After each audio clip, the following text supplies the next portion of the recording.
గౌరవ ముఖ్యమంత్రి గారు చంద్రబాబు నాయుడు గారు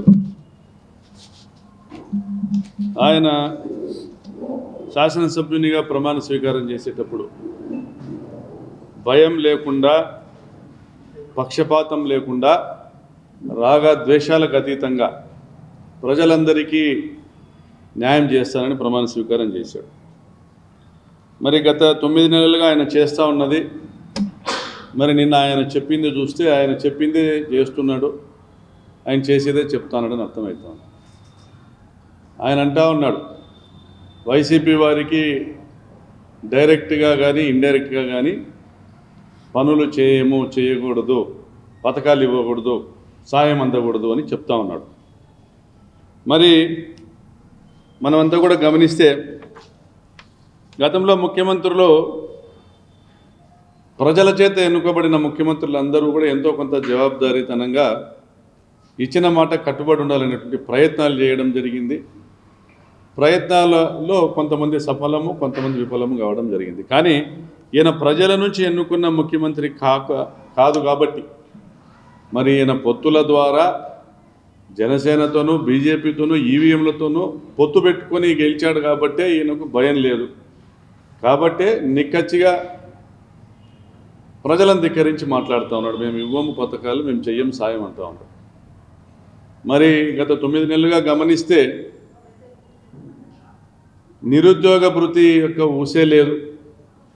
నిరుద్యోగులకు 3,000 భృతి ఇస్తానన్నాడు నెల, లేదా 20 లక్షల ఉద్యోగాలు ఇస్తానన్నాడు.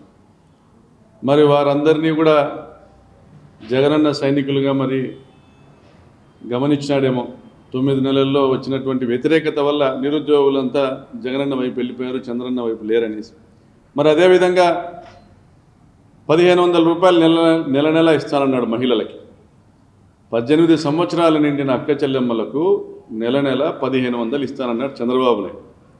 మరి గత 9 నెలలుగా వారికి ₹1 కూడా ఇచ్చిన పాపాను పోలేదు.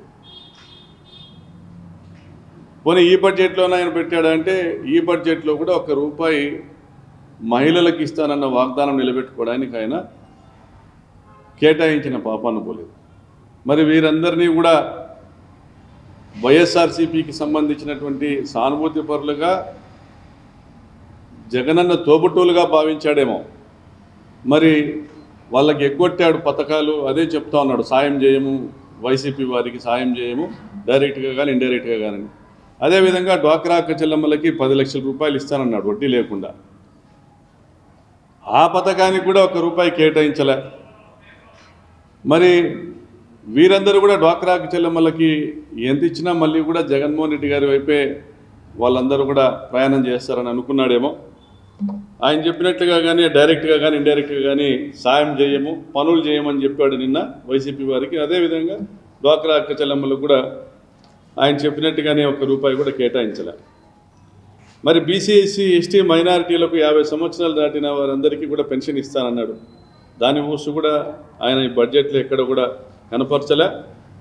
మరి చంద్రబాబు నాయుడు గారు మీరు గుర్తుపెట్టుకోవాల్సింది ఒకటే, మా జగనన్న కులం చూడలే, మతం చూడలే, పార్టీలు అసలే చూడలే, పేదరికం అనే ఒక అర్హతను దృష్టిలో పెట్టుకొని ప్రతి ఒక్కరికి నేరుగా వారి ఖాతాలోకి డబ్బు జమ చేశాడు. మరి పేదవారిని గుర్తించడానికి వాలంటీర్ల వ్యవస్థ ఏర్పాటు చేశాడు. వాలంటీర్ల ద్వారానే పథకాలు ఇచ్చాడు. మీరు కూడా ఎన్నికలకు ముందు వాలంటీర్ల వ్యవస్థను కొనసాగిస్తామన్నారు. వారికి 5,000 కాదు 10,000 ఇస్తామన్నారు. కాబట్టే పథకాలు ఇవ్వడానికే మీరు వాలంటీర్లను కొనసాగిస్తున్నారని ప్రజలు భావించారు. అందుకే మీరు ఇచ్చిన పథకాలను ఇస్తాము, సూపర్ 6 హామీని అమలు చేస్తామని మీరు చెప్పిన మాటను అందుకే ప్రజలు నమ్మారు. కాబట్టి మీకు ఓట్లు వేశారు. మరి వాలంటీర్లు కూడా మీ వాళ్ళు కాదనేసి వారికి మీరు సాయం చేయలేదు. మరి అయితే వైసీపీ వారు అనుకున్నారా మీరు, వారికి సాయం చేయలేదు. 10,000 రూపాయలు వారికి జీతం ఇస్తా అన్నారు. జీతమే కాదు కదా, వాళ్ళు ఉద్యోగాలు ఎగ్గొట్టారు. మీరన్నీ కూడా చెప్పినవే చేస్తున్నారు, చేయాలనుకున్నదే చేస్తున్నారు, చేసినట్టువే చెప్పుకుంటా ఉన్నారు. మరి చంద్రబాబు నాయుడు గారు మరి బడ్జెట్ విషయానికి వస్తే, జగనన్న అప్పులు చేస్తా ఉన్నాడనేసి, జగన్మోహన్ రెడ్డి గారు అప్పులు చేస్తా ఉన్నాడు, ఈ రాష్ట్రం మరో శ్రీలంక అవుతోందనేసి అనేక మార్లు చెప్పుకొచ్చిన మీరు చేసింది ఏంటంటే 23-24లో జగనన్న 79,000 కోట్లు అప్పు తెస్తే మీరు 24-25కి మీరు ప్రకటించింది 98,000 కోట్లు అప్పు తీసుకొని రావాల్సి వస్తుంది అన్నారు. 131,000 కోట్లు తెచ్చారు. మరి ఇప్పుడు 25-26కి 114,000 కోట్లు అప్పు తీసుకొని రావాల్సిన అవసరం ఉంది, అంత బడ్జెట్ లోటు ఉందని మీరు చెప్తా ఉన్నారు. మళ్ళీ 1,50,000 కోట్లు అప్పు తెస్తారు. మరి మీరు అప్పులు తెస్తూ కూడా ఎవరికి ఏం పథకాలు ఇవ్వలే. మరి మీరు చేసింది ఏంటంటే 24-25లో దీపం పథకానికి ఒక సిలిండర్ ఇచ్చారు.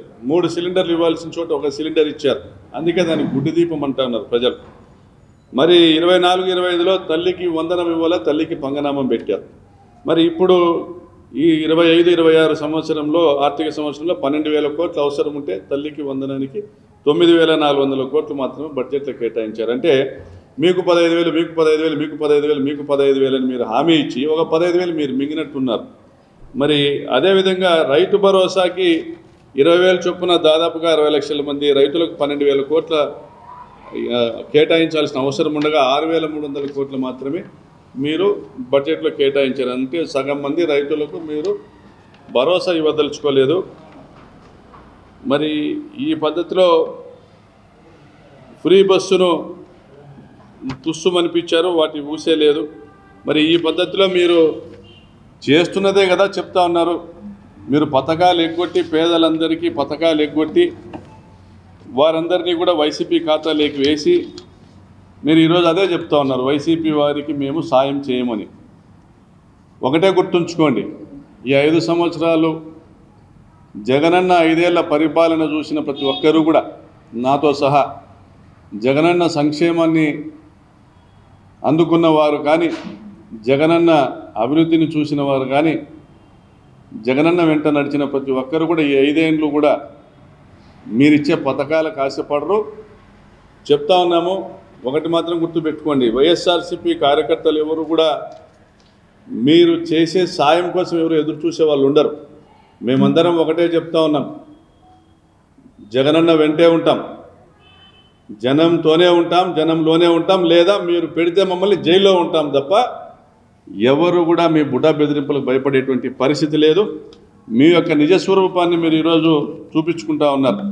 బడ్జెట్ను పేలవమైన బడ్జెట్ని ప్రవేశపెడుతూ బడ్జెట్కి కావలసినటువంటి నిధుల్ని మీరు తెచ్చుకోలేక కేవలం అమరావతిలో మాత్రమే మీరు అభివృద్ధిని కాంక్షిస్తూ వెనుకబడిన ఉత్తరాంధ్ర రాయలసీమ జిల్లాలను మీరు మరింత వెనుకబడేటువంటి విధంగా మీరు ఈ ప్రాంతాలకు బడ్జెట్లో నిధుల కేటాయింపు చేయట్లేదు. కాబట్టి మీరు చెప్పిందే చేస్తూ ఉన్నారు.